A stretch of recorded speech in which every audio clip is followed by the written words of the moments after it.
सब बेकार है। इसलिए हे प्रभु मुझे केवल भक्ति का ही वरदान चाहिए। अब भगवान काकभुसुंडी से कह रहे हैं, हे काक तू सच में धन्य है, तू धन्य है। ये कहकर तूने मेरा दिल जीत लिया। हे काक, जो बात बड़े बड़े ऋषि मुनि ज्ञानी योगी भी नहीं समझ पाते, उस बात को तूने कितनी सरलता से समझ लिया।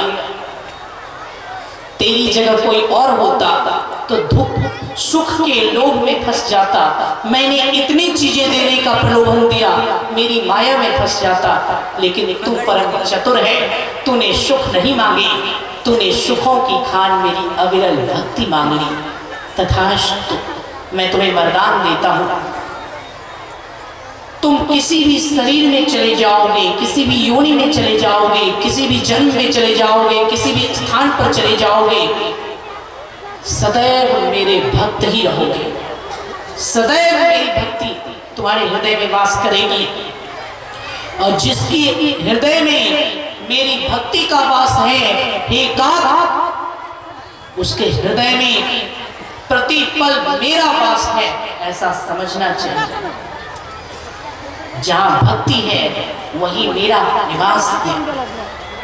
मैं ज्ञानियों से दूर जा सकता हूँ, मैं योगियों से दूर जा सकता हूँ, मैं सन्यासियों से दूर जा सकता हूँ, मैं कर्मकांडियों से दूर जा सकता हूँ, मैं पंडितों से दूर जा सकता हूँ, मैं धनवानों और बलवानों से दूर जा सकता हूँ। लेकिन हे काक, मैं चाहकर भी अपने भक्तों से दूर नहीं जा सकता। मैं कभी अपने भक्तों से दूर नहीं जाता। मेरे भक्त मेरी दुर्बलता है। सबकी कमजोरी होती है कुछ कुछ। कमजोरी मतलब जिससे सबसे ज्यादा आसक्ति है वही आपकी कमजोरी है। किसी की कमजोरी धन है, किसी की कमजोरी संपत्ति है, किसी की कमजोरी संतान है, किसी की कमजोरी स्त्री है, किसी की कमजोरी भाई है, किसी की कमजोरी माता पिता है, किसी की कमजोरी कोई तो किसी की कमजोरी कोई। किसी ने कहा भगवान की कमजोरी क्या है? बड़ा सुंदर उत्तर आया कि किसी की कमजोरी कोई भी हो, भगवान की कमजोरी उनका पुत्र नहीं है, भगवान की कमजोरी उनकी पत्नी नहीं है, भगवान की कमजोरी उनका वैकुंठ लोक नहीं है, भगवान की कमजोरी कोई नहीं है। भगवान की कमजोरी केवल उनके भक्त होते हैं। भगवान अगर किसी से हारते हैं तो केवल अपने भक्त से हारते हैं, वरना वो सबसे जीतते हैं। भगवान की कमजोरी कौन है? तो भगवान की कमजोरी केवल उनके भक्त हैं। भगवान कृष्ण ने अर्जुन से कहा था, हे अर्जुन, प्रेमी खातिर कुछ भी करता, कृष्ण ने गीता में अर्जुन से कहा, प्रेमी खातिर कुछ भी करता, मेरे भक्त मेरी दुर्बलता है, उस पर यदि आए आज कोई तब विधि विधान भी हिलता है। मेरे भक्त पर यदि विपत्ति आ जाए तो मैं अपना ही बनाया हुआ नियम तोड़ देता हूं, अपना ही बनाया हुआ नियम टाल देता हूं। कैसे? समझिए, भक्त का मान रखने के लिए भगवान कैसे अपना अपमान सह लेते हैं। महाभारत का एक प्रसंग है। भगवान श्री कृष्ण ने शपथ ली थी युद्ध में, एक ओर मैं रहूंगा अकेला निहत्था और दूसरी ओर मेरी शतरंगिनी नारायणी सेना रहेगी। और मैं प्रतिज्ञा करता हूं इस युद्ध में मैं शस्त्र नहीं उठाऊंगा, चाहे कोई भी जीते कोई भी हारे, कैसी भी परिस्थिति आ जाए, मैं वचन लेता हूं, मैं प्रतिज्ञा करता हूं इस युद्ध में किसी भी परिस्थिति में मैं शस्त्र धारण नहीं करूंगा।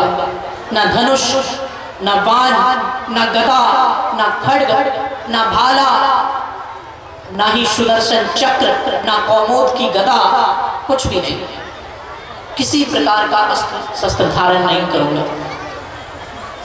भगवान ने प्रतिज्ञा कर ली। भगवान को चैलेंज कौन दे सकता है? जो भगवान से भी बड़ा हो।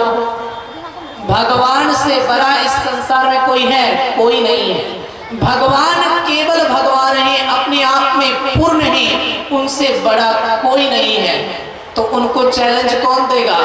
भगवान से वैसे तो कोई बड़ा नहीं, लेकिन फिर भी जो भगवान की कमजोरी है, जिनके प्रेम में भगवान खुद पागल रहते हैं, वो उनके भक्त होते हैं। तो भगवान के एक भक्त ने चैलेंज कर दिया। भगवान ने कहा मैं हथियार नहीं उठाऊंगा।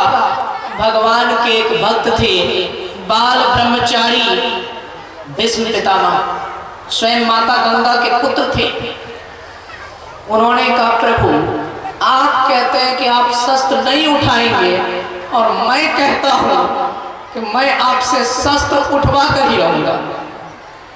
आपने कहा आप हथियार नहीं उठाएंगे, और मैं आपको चैलेंज करता हूं कि मैं आपसे हथियार उठवा कर रहूंगा। कवि ने बड़ी सुंदर कविता की पंक्ति में चर्चा की, कैसे भगवान अपने भक्त से हार जाते हैं। एक छोटी सी कविता के माध्यम से सुनिए। कहते हैं इस गद्दी के लालच ने भारत की हालत गारत की, इसी गद्दी के चक्कर में होती दुर्गति मेरे भारत की। इस गद्दी के कारण ही तो कुरुक्षेत्र में युद्ध हुआ, इस गद्दी के कारण ही तो कुरुक्षेत्र में युद्ध हुआ। एक परिवार के भाई भाई मरने मारने को आबद्ध हुआ, मरने मारने को आबद्ध हुआ। कहा कृष्ण ने रणभूमि में, कहा कृष्ण ने रणभूमि में शस्त्रों को ना धारूंगा, कहा कृष्ण ने रणभूमि में शस्त्रों को ना धारूंगा, केवल सारथी बनकर अर्जुन को रण क्षेत्र उतारूंगा, केवल सारथी बनकर अर्जुन को रण क्षेत्र उतारूंगा। श्री कृष्ण ने महायुद्ध में काम किए थे मिले जुले, श्री कृष्ण ने महायुद्ध में काम किए थे मिले जुले। दुर्योधन को सेना दे दी और अर्जुन को स्वयं मिले, दुर्योधन को सेना दे दी। लीलाधर हैं, दोनों में से किसी को निराश नहीं किया। एक को सेना चाहिए थी, उसको शक्ति सेना दे दी, और दूसरे को भगवान स्वयं चाहिए थे तो स्वयं अर्जुन को। कवि ने लिखा श्री कृष्ण ने महायुद्ध में काम किए थे मिले जुले, दुर्योधन को सेना दे दी और अर्जुन को स्वयं मिले। कहा कृष्ण ने रणभूमि में शस्त्रों को ना धारूंगा, केवल सारथी बनकर अर्जुन को रण क्षेत्र उतारूंगा, केवल सारथी बनकर अर्जुन को रण क्षेत्र उतारूंगा। पितामह ने भी, भीष्म पितामह को पितामह कहते हैं, सबके दादा थे। पितामह ने भी कृष्णा की प्रतिज्ञा के वचन सुने, वचनों को सुनकर मन में जाने कौन कौन से भाव बुने। सोचा भीष्म ने समय आया भक्ति की शक्ति को दिखलाया जाए, सोचा भीष्म ने समय आया भक्ति की शक्ति को दिखलाया जाए। अरे कम से कम एक बार भगवान को भी जुटलाया जाए, कम से कम एक बार भगवान को भी जुटलाया जाए। तो भीष्म ने प्रतिज्ञा कर ली कि एक बार कम से कम भगवान को भी भक्त के आगे झुका कर आऊंगा। कहते हैं पितामह के वचनों को सुनकर सहमी सहमी प्रज्ञा थी, पितामह के वचनों को सुनकर सहमी सहमी प्रज्ञा थी। अरे एक और कृष्ण प्रतिज्ञा, दूजी और भीष्म प्रतिज्ञा थी, एक और कृष्ण प्रतिज्ञा, दूजी और भीष्म प्रतिज्ञा थी। पितामह के वचनों को सुनकर सहमी सहमी प्रज्ञा थी, एक और कृष्ण प्रतिज्ञा, दूजी और भीष्म प्रतिज्ञा थी, दूजी और भीष्म प्रतिज्ञा थी। कहते हैं पितामह भीष्म की शक्ति कितनी है? वो पितामह जिनके सारे सर स्वयं काल की गति थे, सर मतलब बाण, जिनका बाण बहुत तीव्र गति से चलता था। वो पितामह जिनके सारे सर स्वयं काल की गति थे, वो पितामह जो दुर्योधन की सेना के सेनापति थे, वो पितामह जो दुर्योधन की सेना के सेनापति थे। अरे वो पितामह जिनके प्रहार से अंबर तक फट जाता था, वो पितामह जिनके प्रहार से अंबर तक फट जाता था, वो पितामह जिनके स्वागत में गंगा जल हट जाता था, वो पितामह जिनके स्वागत में गंगा जल हट जाता था। कोई मामूली व्यक्ति नहीं थे भीष्म पितामह। कवि ने लिखा, कौन थे भीष्म पितामह? बाल ब्रह्मचारी, आजीवन ब्रह्मचर्य का पालन करने वाले, हस्तिनापुर की राजगद्दी को ठुकराने वाले, पिता के सुख के लिए सारे सुखों को त्यागने वाले माता गंगा के पुत्र थे। आप लोगों ने टीवी सीरियल में भी देखा होगा, जब पितामह भीष्म आते थे, गंगा की दोनों धाराएं अलग अलग हो जाती थी और गंगा स्वयं प्रकट होती थी। गंगा पुत्र थे। तो कवि ने कहा, वो पितामह जिनके सारे सर स्वयं काल की गति थे, वो पितामह जो दुर्योधन की सेना के सेनापति थे, वो पितामह जिनके प्रहार से अंबर तक फट जाता था, वो पितामह जिनके स्वागत में गंगा जल हट जाता था, वो पितामह जिनके स्वागत में गंगा जल हट जाता था। अर्जुन ने सुना, दादा की प्रतिज्ञा को सुनकर अर्जुन मन में शंकित था। दादा की प्रतिज्ञा को सुनकर अर्जुन मन में चिंतित था। अब क्या होगा परिणाम युद्ध का? अतिशय ही बहुत विचलित था। अब क्या होगा परिणाम युद्ध का? मन में सोचकर बहुत विचलित था। वो जान चुका था प्रतिज्ञा पूरी करने को दादा कुछ भी कर डालेंगे। अर्जुन जानते थे भीष्म प्रतिज्ञा झूठी नहीं होती। प्रतिज्ञा पूरी करने को दादा कुछ भी कर डालेंगे। कुरुक्षेत्र की रणभूमि को लाशों से भर डालेंगे। कुरुक्षेत्र की रणभूमि को लाशों से भर डालेंगे। लगता है मुझ बालक को भी अब उनसे लड़ना होगा। अर्जुन सोच रहा है, लगता है मुझ बालक को भी अब उनसे लड़ना होगा। समय से पहले ही मृत्यु की बेदी पर चढ़ना होगा। समय से पहले ही मौत की बेदी पर चढ़ना होगा। कहते हैं अर्जुन बहुत चिंतित हो गए। तब भगवान ने कहा, जीने मरने को लेकर अर्जुन बहुत चिंतित हो गए कि कौन मरेगा कौन जिएगा। कवि ने लिखा, आकुल व्याकुल अर्जुन के माथे पर उभर गई चिंता रेखा, मतलब चिंता दिखाई देने लगा। आकुल व्याकुल अर्जुन के माथे पर उभर गई चिंता रेखा। अरे तब मुस्कुराकर माधव ने पार्थ के मुख को देखा। तब मुस्कुराकर माधव ने पार्थ के मुख को देखा। भगवान कृष्ण कह रहे हैं, जीने मरने को लेकर यो चिंता और सिहरना क्या? जीने मरने को लेकर यो चिंता और सिहरना क्या? अरे जब तक तेरे रथ पर मैं हूं तुझको जग से डरना क्या? जब तक तेरे रथ पर मैं हूं तुझको जग से डरना क्या? भगवान ने कहा, तू गांडीव उठा, जो होगा मैं देख लूंगा। मोटिवेट करने वाला जब खुद भगवान हो तो कोई भी मोटिवेशन काम कर जाएगा। यानी प्रोत्साहित करने वाले जब भगवान हो तो किसी में भी ऊर्जा आ जाएगी। माधव के वचनों को सुनकर अर्जुन में शक्ति संचार हुआ। कंधे पर गांडीव सजाकर लड़ने को तैयार हुआ। माधव के वचनों को सुनकर अर्जुन में शक्ति संचार हुआ। कांधे पर गांडीव सजाकर लड़ने को तैयार हुआ। हिम्मत करके गंगा पुत्र की ओर पहला तीर उसने चलाया तो हिम्मत करके गंगा पुत्र की ओर पहला तीर उसने चलाया तो दादा को देखकर मन ही मन में हर्षाया तो पितामह भीष्म के तीर से टकराकर अर्जुन का वह तीर टूट गया। पितामह के बाणों से टकराकर अर्जुन का वो तीर टूट गया। अगले ही पल उसके हाथ से गांडीव धनुष भी छूट गया। अगले ही पल उसके हाथ से गांडीव धनुष भी छूट गया। इतना भीषण युद्ध किया भीष्म पितामह ने, अर्जुन की सारी वीरता धड़ी की धड़ी रह गई।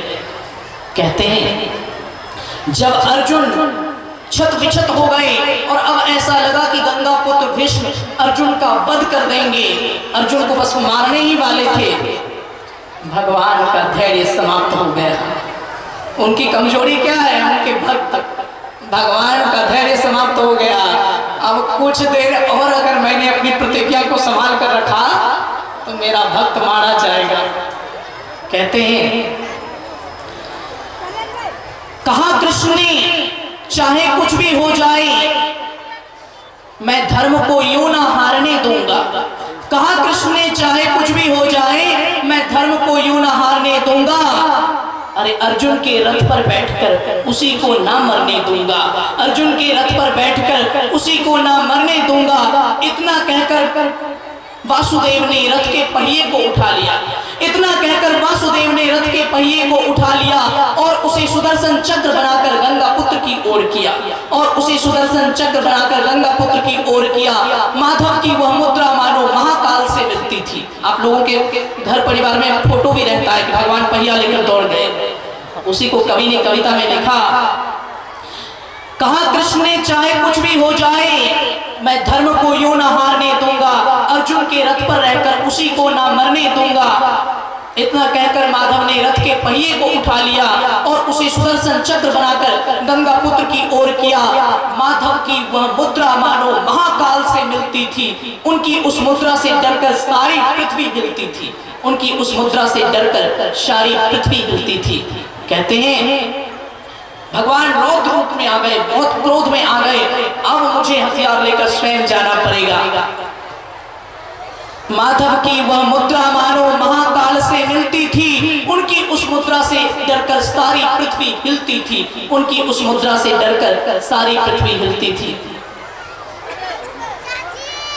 केशव को देखा और धनुष रखा, दादा मन में फूल गए। कविता की अगली पंक्ति, केशव को देख धनुष रखा, दादा मन में फूल गए। नजदीक आकर धीरे से बोले, माधव क्या प्रतिज्ञा भूल गए। नजदीक आकर धीरे से बोले, माधव क्या प्रतिज्ञा भूल गए। माधव को देखा धनुष रखा, दादा मन में फूल गए। नजदीक आकर धीरे से बोले, माधव क्या प्रतिज्ञा भूल गए। नजदीक आकर धीरे से बोले, माधव क्या प्रतिज्ञा भूल गए। कहते हैं माना पितामह की शक्ति में, माना पितामह की शक्ति की बड़ी महत्ता थी, लेकिन केशव की शक्ति में तीनों लोकों की सत्ता थी। लेकिन केशव की शक्ति में तीनों लोकों की सत्ता थी। जिनका चक्र सुदर्शन स्वयं रवि की गाथा को गाता हो, रवि मतलब सूर्य, सूर्य जैसा जिनका चक्र चमकता था, जिनका चक्र सुदर्शन स्वयं रवि की गाथा को गाता हो, तीनों लोक का बुद्धि और बल जिनके अंदर रहता हो, उस परम पिता परमेश्वर को पितामह ने कैसे हरा दिया। उस परम पिता परमेश्वर को पितामह ने कैसे हरा दिया। अरे ये बात असंभव है, लेकिन भक्ति ने भगवान को झुका दिया। ये बात असंभव है, लेकिन भक्ति ने भगवान को झुका दिया। कहते हैं श्री कृष्ण सुदर्शन लेकर इसीलिए करने उन पर प्रहार गए। श्री कृष्ण सुदर्शन लेकर इसीलिए करने उन पर प्रहार गए। कर ले भक्त प्रतिज्ञा पूरी, भगवान जानबूझ कर हार गए। कर ले भक्त प्रतिज्ञा पूरी, भगवान जानबूझ कर हार गए। श्री कृष्ण सुदर्शन लेकर इसीलिए करने उन पर प्रहार गए। अरे कर ले भक्त प्रतिज्ञा पूरी, भगवान जानबूझ कर हार गए। वो सबसे जीतते हैं, लेकिन वो अपने भक्तों से हार जाते हैं। भगवान ने कहा यदि मैं अपनी प्रतिज्ञा को संभालता रहूंगा तो आपकी प्रतिज्ञा झूठी हो जाएगी। आपने कहा था आप मुझसे शस्त्र उठवाएंगे और मैंने कहा था मैं शस्त्र नहीं उठाऊंगा। अगर मेरी प्रतिज्ञा झूठी हुई, कलंक मुझे लगेगा कि मैं अपनी बात पर नहीं रहता, अपमान मेरा होगा। लेकिन अगर आपकी प्रतिज्ञा झूठी हुई, अपमान आपका होगा। मुझे मेरा अपमान स्वीकार है, लेकिन जो मेरी भक्ति करता है उसका अपमान मुझे स्वीकार नहीं है। मैं अपने भक्त का अपमान नहीं सह सकता, इसीलिए मैं झूठा बन गया, आप सच्चे रहे। इतना प्रेम है भगवान का अपने भक्त से। कहा जाता है पितु से माता 100 गुना, सुत से राखे प्यार, मन से तीसे वन करे, तन से डांट अरु गार। माता से हरि 100 गुना, तिन से 100 गुरुदेव, कष्ट हरे अवगुण हरे चरण दास सुखदेव। संत की वाणी में आया किसका प्रेम कितना होता है, प्रेम की भी तुलना की गई है। दुनिया में किसका प्रेम कितना होता है। संतों की वाणी में कहा गया दुनिया के लोग आपसे जितना प्रेम करते हैं, संसार के सारे रिश्तेदारों से 100 गुना अधिक प्रेम पिता अपने पुत्र से करता है। जितना प्रेम पिता का अपने पुत्र से होता है, उससे 100 गुना अधिक प्रेम माता का अपने पुत्र से होता है। जितना प्रेम दुनिया वाले आपसे करते हैं, पड़ोसी रिश्तेदार आपसे करते हैं, उससे 100 गुना अधिक प्रेम पिता आपसे करता है। और पिता हमसे जितना प्रेम करते हैं, उससे 100 गुना अधिक प्रेम माता का अपने बच्चे से होता है। माता का जितना प्रेम अपने बच्चे से होता है, उससे भी 100 गुना अधिक प्रेम भगवान का अपने भक्त से होता है। और जितना प्रेम भगवान का अपने भक्त से होता है, उससे भी 100 गुना अधिक प्रेम गुरु महाराज हम सबसे करते हैं। 3 से 100 गुरुदेव, उससे भी 100 गुना अधिक प्रेम गुरु का अपने शिष्य से होता है। कष्ट हरे अवगुण हरे चरणदास सुखदेव, ये प्रेम है। तो सबसे अधिक प्रेम किसका किससे हुआ? गुरु का अपने शिष्य से और भक्त का अपने भगवान से, भगवान का अपने भक्त से। ये जो प्रेम का रिश्ता है, इस प्रेम की बराबरी जितना प्रेम सच्चे शिष्य का अपने गुरु से और सच्चे गुरु का अपने सुपात्र शिष्य से होता है, और जितना प्रेम भगवान का अपने सच्चे भक्त से और भक्त का अपने इष्ट से होता है, उस प्रेम की बराबरी दुनिया का कोई और प्रेम नहीं कर सकता। इसलिए काकभुसुंडी जी कहते हैं भगवान से कि मुझे अपनी भक्ति दे दीजिए। तो भगवान ने कहा, हे काक सुनो, अब मैं तुम्हें बताता हूँ कौन मुझे कितना प्रिय है। भगवान विष्णु काकभुसुंडी से कह रहे हैं, हे काक सुनो, मैं तुम्हें बताता हूँ कि कौन मुझे कितना प्रिय है। तो भगवान कहते हैं, सब मम प्रिय सब मम उपजाए, सब ते अधिक मनुज मोहि भाई। जितने जीव जंतु हैं, चाहे कीड़े मकोड़े हो, चाहे सांप बिच्छू हो, चाहे मच्छर हो, कीट पतंग कोई भी हो, चाहे नाला का कीड़ा ही क्यों ना हो, सब मुझे प्रिय है। भगवान ने कहा सब मुझे प्रिय है, क्योंकि मैं जगत का पिता हूँ और मैं ही जगत की माता भी हूँ। मैं भी सृजन भी मैं ही सृजन हूँ और मैं ही विलोपन हूँ। इसलिए सब मेरी संतान है, इसलिए सब मुझे प्रिय है।